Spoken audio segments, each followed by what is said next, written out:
Bonjour mon petit chifle, Amber here, and it is that time of year again. It is time for the mid-year book freakout video, tag video. If you don't know what the mid-year book freakout is, it's basically a tag video recapping your first half, the first half of your reading year. I took part in it. I did it last year, and I'm back to do it again. My reading year thus far has been significantly better than years past, despite the fact that there was a whole month where I didn't read anything. So yeah, I will link my video from last year, and what I did last year was also linked the original mid-year book freakout tag video below.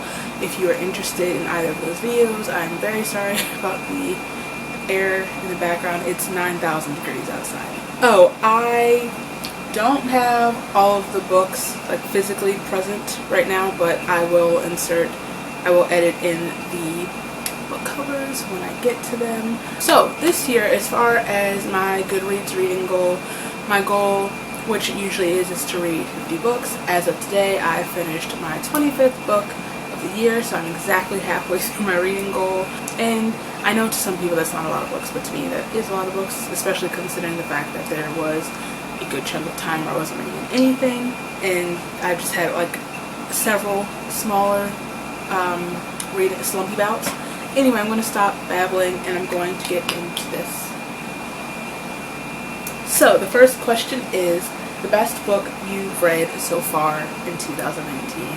And I waited to film this book because I knew that the book I was reading at the time, the book I finished maybe 30 minutes ago, maybe an hour ago, was going to make it onto this list, was going to make it into this category, and that is We Hunt the Flame by Hafsa Faizal. Really, really love it so much.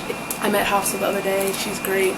She also described the book as being inspired by The Hunger Games as well as Lord of the Rings, and we all know how much I love The Hunger Games. And I also recently said that it reminds me of like all of my favorite books. It has a Hunger Games feel to it. It has a The Wrath and the Dawn feel to it. It even has a little bit of like Children of Blood and Bone vibes going on. Love enemies to lovers type situation. This is the slowest slow burn in the history of slow burns. But yeah, love this book. 5 out of 5 stars. And the other book I don't have with me, I'm sure it's right under my nose and I just didn't look for it. And it's The Poet X by Elizabeth Acevedo. I read that in February, I think. And I just loved it so much. It made me feel a lot of feelings, and the end of the book had me crying in public. And I haven't read With Fire and High yet. I do own it, and I'll hopefully maybe read it in July. It's not written in verse, it's written like regularly in prose, and I'm really curious to see how Elizabeth's writing style transfers into like standard writing format. Hello, future Amber here. I forgot for best book I've read of the year. How did I forget Sadie? Sadie was so good. I listened to Sadie on Audible, on audiobook, and it was just like so fully immersive and just a ride, and I loved it so much, and I just felt like I couldn't go on if I didn't mention Sadie as one of the best books, one of my top books of the year. Oh, that was a lot. The next is the best sequel you've read so far in 2019. Now this one, I guess it can be considered a sequel because it is the next book in a series. I've only read one sequel this year, but I'm going to count this one because it's part of a series, like I said. This one also for me goes in the category of best book I've read so far this year, but I allotted it to the sequel category, and that is Blood Witch by Susan Dennard. And if you've watched many of my videos, especially this year, you will know how much I love the the Witchlands series. These books are so incredible. They get better every book. All of the characters are amazing, incredible, and they're flawed and complex and just feel very real, and I love them all. Specifically Adwin, or Bedouin, who is, this book is his stories, which is Chef's Kiss because he's my favorite. So next is new release you haven't read yet but want to. And oh lord, so many. Where do I start? There's so many that I could say. I'm just gonna narrow it down to just a few off the top of my head. Curse of the Dark Only by Bridget Kimmerer, Crown of Feathers by Nikki Powell Prado, Descendant of the Crane by Joan He, who was at the signing the other day. I didn't get to meet her or say hi to her or anything, but we were in the bathroom together for like a minute. The Fire on High, like I said, by Elizabeth Acevedo, and Let Me Hear a Rhyme by Tiffany D. Jackson. I have to get that book. Anyway, so those are just a few of a sprawling list. I mean, I have 3 different blog posts now with my most anticipated releases for the seasons. There are 3 now, so I will link those below if you want to see the rest of that list. Most anticipated release for the second half of the year.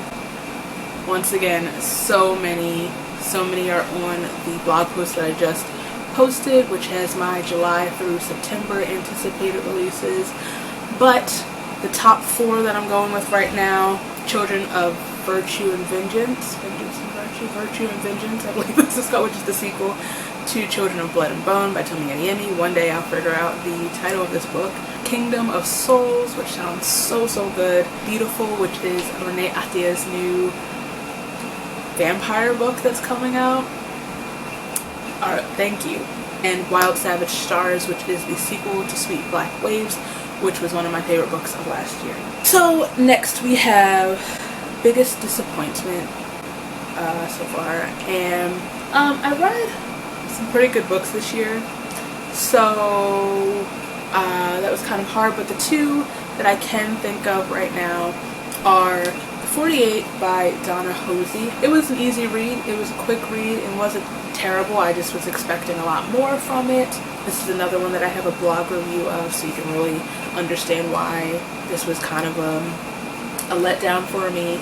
And the other one was A Study in Charlotte by Brittany Cavallaro. I just didn't love it. I had some issues with that book. I didn't really care for either character. Not even that I didn't care for either character. I didn't like either character of the book. The story itself was kind of hit or miss for me.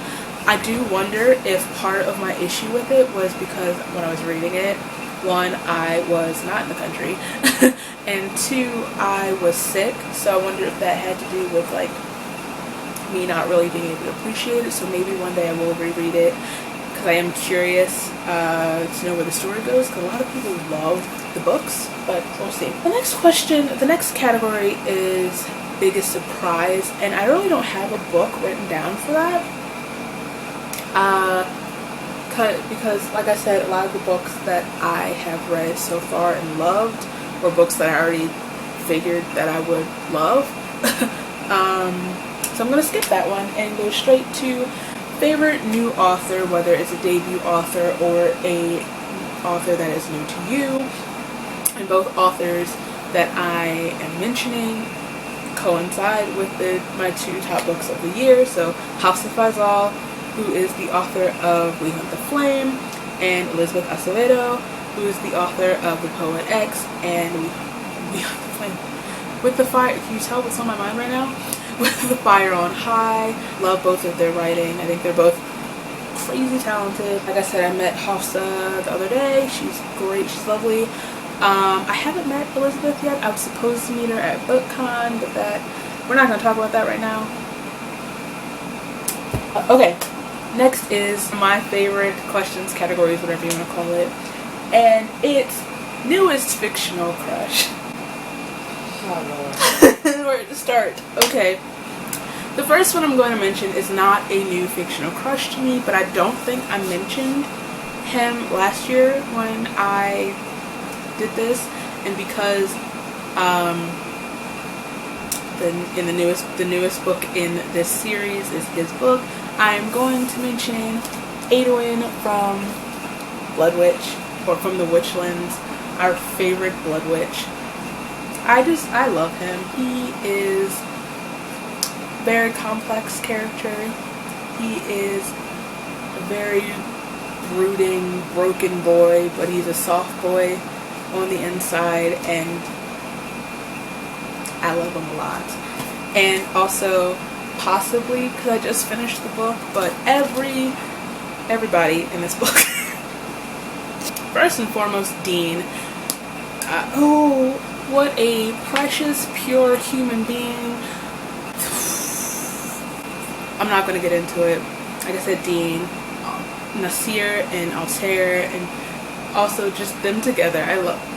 Don't get me started. Don't even get me started. Nasir is also a brooding, broken boy who is a soft boy on the inside. There's a moment in this book where he's like playing so tough, but then the line's like, all he wanted to do was drop to his knees and weep, and I'm like, oh my god! Anyway, so to go with that is newest favorite character, once again, the boy Altair al-Badawi from We Hunt the Flame. He is so hilarious. He's a constant flirt. He's very charming. He is just the lightness that in this this Zumra. Also, I don't have the book with me. I don't know where it is, but Remy from The Everlasting Rose, which is the sequel to The Bells.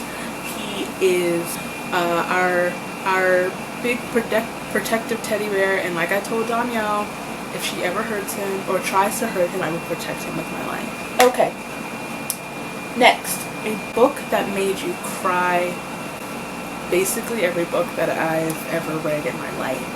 But for that, I'm going to say Blood Witch, especially towards the end. Also, a lot of Adwin's backstory. There are a lot of moments, and if you've read the book, you know what I'm talking about, that are just make me cry like a baby. The other one is another book I don't have on me, and it's Interment by Samir Ahmed, which is just a really, really heavy book in general. There are just a lot of moments that made me just so anxious and so just upset, and I cried a lot through the book. Actually, I was like crying within the first 10 pages of the book.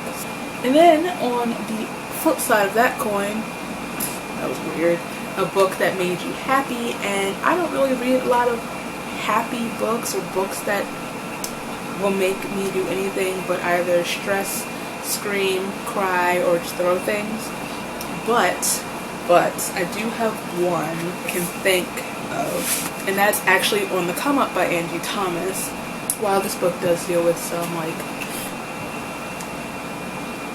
kind of heavy things, I found myself laughing a lot more through this book than one, I expected, and two, definitely more than I did while reading Thug. And I was a very pleasant surprise. I love the comedic relief in this book, and I love the book also a lot. I love Angie. So we have two more left. The first of which is Most Beautiful Book that you've bought or received this year. Honestly, so many. So I'm going to narrow it down to the two that I can think of off the top of my head. And the first of which is With the Fire on High by Elizabeth Acevedo. I'm putting the cover here. It's honestly so gorgeous. And then when you take the dust jacket off, oh my god. I wish I had it in my hand right now, but I don't remember where I put it. And then also the Faye Crate edition of City of Veils. I never heard of the book before, and I don't even know what the original cover looks like, but the embossed cover that we got with the embossed cover that we got in the box is gorgeous.